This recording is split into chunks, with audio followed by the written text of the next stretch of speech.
बहुजन महानायक mission channel का पहला एपिसोड देख रहे सभी सम्मानित साथियों का हार्दिक स्वागत करते हुए सादर जय भीम, नमो बुद्धाय, जय सरदार भगत सिंह, जय बहुजन महानायक करता हूँ। साथियों, चैनल बनाने का उद्देश्य शोषण, दमन, उत्पीड़न, अंधविश्वास, पाखंडवाद के विरुद्ध प्रगतिशील वैज्ञानिक विचारधारा का, शोषित समाज के लिए लड़ने वाले महापुरुषों के विचारों और देश दुनिया के इतिहास से आपको परिचित कराना है। साथियों, मैं सतीश कुमार जायसवाल, ग्राम पोस्ट अंकारीपुर, तेजापुर, जिला अयोध्या, उत्तर प्रदेश का निवासी हूँ। मेरा मोबाइल नंबर 730-922-2150 है। साथियों, यदि आप अपना विकास, अपने समाज का विकास, अपने देश का विकास करना चाहते हो तो यह बिना ज्ञान के संभव नहीं है। ज्ञान हमें दोस्त दुश्मन की पहचान कराता है। ज्ञान आदमी को सही रास्ता दिखाता है। ज्ञान आदमी को नुकसान से बचाता है। ज्ञान आदमी का सबसे बड़ा मित्र है। ज्ञान ही सब कुछ है। ज्ञान के कारण ही मनुष्य दुनिया के सभी जीवों में सर्वश्रेष्ठ माना गया। ज्ञान प्राप्त करना दुनिया के प्राप्त करने वाली सभी चीज़ों में सबसे कठिन है। ज्ञान क्या चीज़ है? कारण कार्य को जानना ही ज्ञान है। लेकिन ज्ञान को भी जानने के लिए ज्ञान की ज़रूरत होती है, और जहाँ ज्ञान नहीं होता है वहाँ कल्पना होता है, वहाँ अंधविश्वास होता है। दुनिया में मुख्य रूप से दो तरीके की विचारधाराएं हैं। एक है भौतिकवादी विचारधारा और दूसरा है अध्यात्मवादी विचारधारा। भौतिकवादी विचारधारा को यथार्थवादी विचारधारा भी कहा जाता है और अध्यात्मवादी विचारधारा को भाववादी भी कहा जाता है। भौतिकवादी विचारधारा कारण और कार्य पे टिका हुआ है और अध्यात्मवादी विचारधारा कल्पना पर टिका हुआ है। आदमी को सबसे ज़्यादा प्रभावित करने वाली चीज़ ये प्रकृति रही है। कारण और कार्य से ही सृष्टि की रचना हुई, लेकिन ज्ञान के अभाव में अध्यात्मवाद, भाववादी विचारधारा का विकास हुआ, क्योंकि प्रकृति को जानने के लिए पर्याप्त ज्ञान का अभाव था। तो अगर हम किसी चीज़ को नहीं जान पा रहे हैं तो कल्पना करेंगे ही। तो इस सृष्टि के बारे में ज्ञान के अभाव में कल्पना की गई। तरह तरह के लोग, जितने जितने आदमी थे उतने उतनी तरीके से कल्पनाएं प्रकृति के बारे में की गई। कारण कार्य न जानने के कारण मनुष्य ने कल्पना का सहारा लिया और इस प्रकृति को जानने में करोड़ों वर्ष लग गए। तब तक कल्पनाएं होती रहीं। तो एक समय था कि जब करीब करीब 100% लोग अध्यात्मवादी थे, क्योंकि ज्ञान के अभाव में कल्पना का सहारा लिया गया। और कल्पना ऐसी कि आपको सोच के ताज्जुब होगा। पृथ्वी की उत्पत्ति कैसे हुई? हरि के नाभ से कमल पैदा हुआ, कमल से ब्रह्मा की उत्पत्ति होती है। पृथ्वी किस चीज़ पे टिका हुआ है? पृथ्वी जो है शेषनाग के फन पर टिका हुआ है, क्योंकि ज्ञान के अभाव में लोग कल्पना किए। सूर्य जो है आदमी है, बच्चा पैदा करता है, रथ पर बैठ कर टहलता है, घूमता है, खाता पीता है। चंद्रमा भी आदमी है, उसका भी तमाम लोगों से संपर्क रिश्ता होता है। सूर्य ग्रहण राहु केतु के कारण लगता है। उन्हें मालूम नहीं था कि पृथ्वी और चंद्रमा एक दूसरे की गति सूर्य की गति करते हैं। माने पृथ्वी सूर्य का और चंद्रमा जो है पृथ्वी का गति करता है, ये पता ही नहीं था। राहु और केतु की कहानी गढ़ी गई। तो तरह तरह की कल्पनाएं जो हैं की गई। ऐसी कल्पना जिसे सुनकर आपको बड़ा ताज्जुब होगा। नदियों के बारे में नहीं जानकारी था, कहीं आने जाने का साधन नहीं था, न रास्ता था, लोग सीमित जगह तक आ जा सकते थे। नदियाँ कहाँ से निकली हैं आदमी को ये जानकारी नहीं था। तो कोई शंकर की जटा से निकल रहा है, कोई कहीं से निकल रहा है, इसकी कल्पना की गई।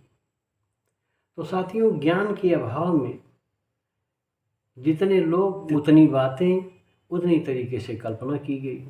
अध्यात्मवाद अज्ञान पे टिका हुआ है। ज्ञान के अभाव में अध्यात्मवाद का विकास हुआ। लेकिन जैसे जैसे पीढ़ी दर पीढ़ी आदमी का ज्ञान बढ़ता गया, आदमी ने प्रकृति के कारण कार्य को जानने की क्षमता हासिल कर लिया।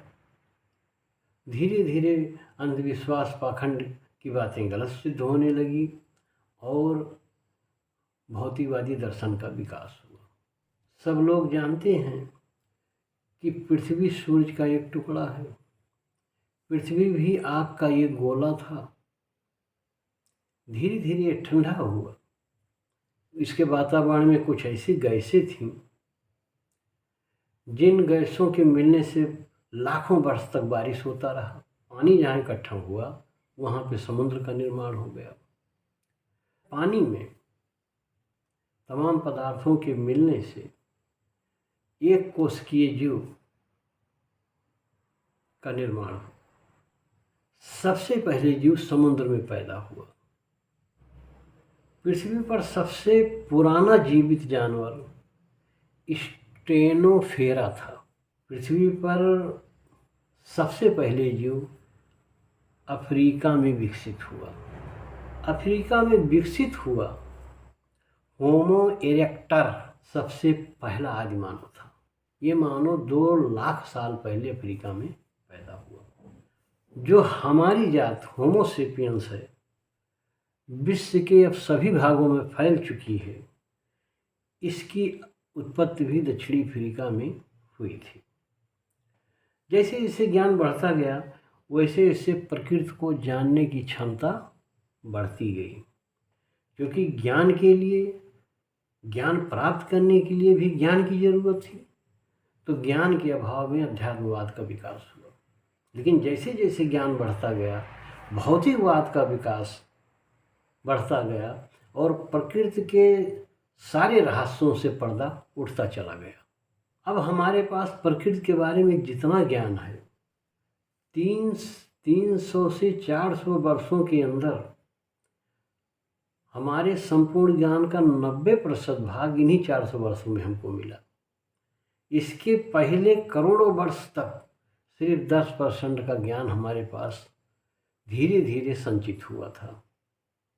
इन्हीं 400 वर्षों में क्रांतिकारी परिवर्तन हुआ। जब ज्ञान का ये विचार हमारे पास हुआ तो प्रकृति के रहस्यों से जल्दी जल्दी पर्दा उठना शुरू हुआ।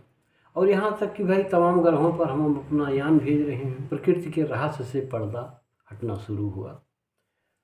तो साथियों, यह चीज़ स्पष्ट रूप से जानिए कि बिना कारण के कोई कार्य दुनिया में हो नहीं सकता है।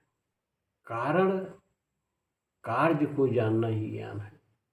तो ज्ञान के अभाव में अध्यात्मवाद का विकास हुआ और जब ज्ञान पर्याप्त हो गया भौतिकवाद का विकास हुआ।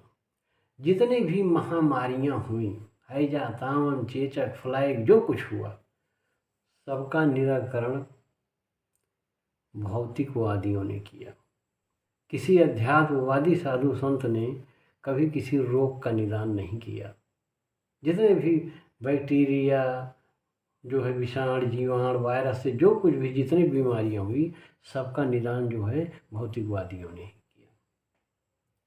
कोरोना महामारी हुई थी, सारे मंदिर, मस्जिद, सब कुछ, चर्च, सब कुछ बंद हो गए थे।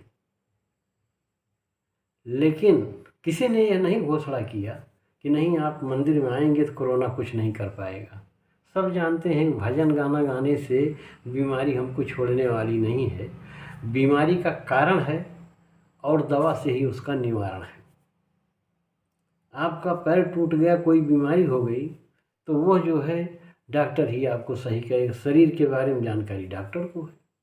आदमी की सारी समस्याओं का निराकरण भौतिकवादी ही कर सकते हैं।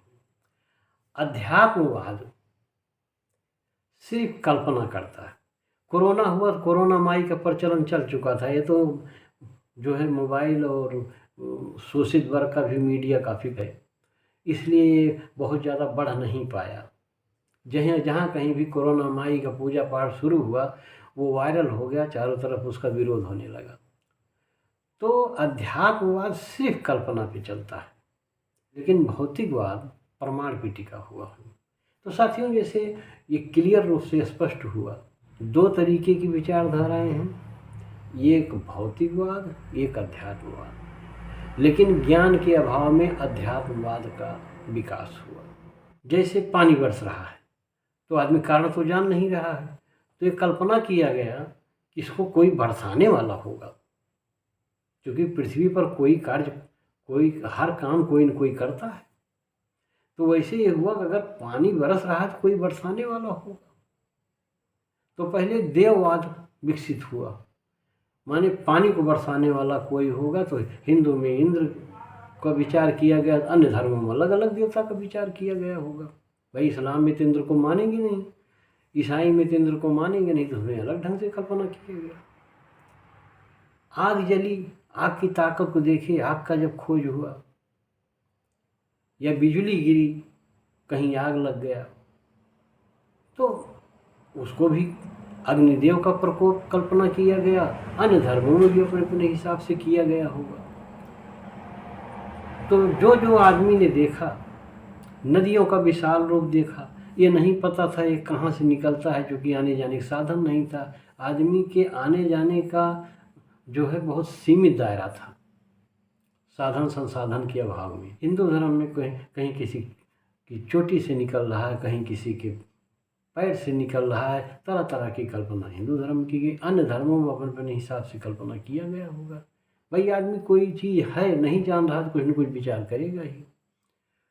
तो इस तरीके से चीज़ों को न समझने के कारण भाई आदमी अगर देख रहा है तो कुछ न कुछ कल्पना करेगा। पूरी दुनिया में अपने अपने हिसाब से लोग कल्पना करते रहे।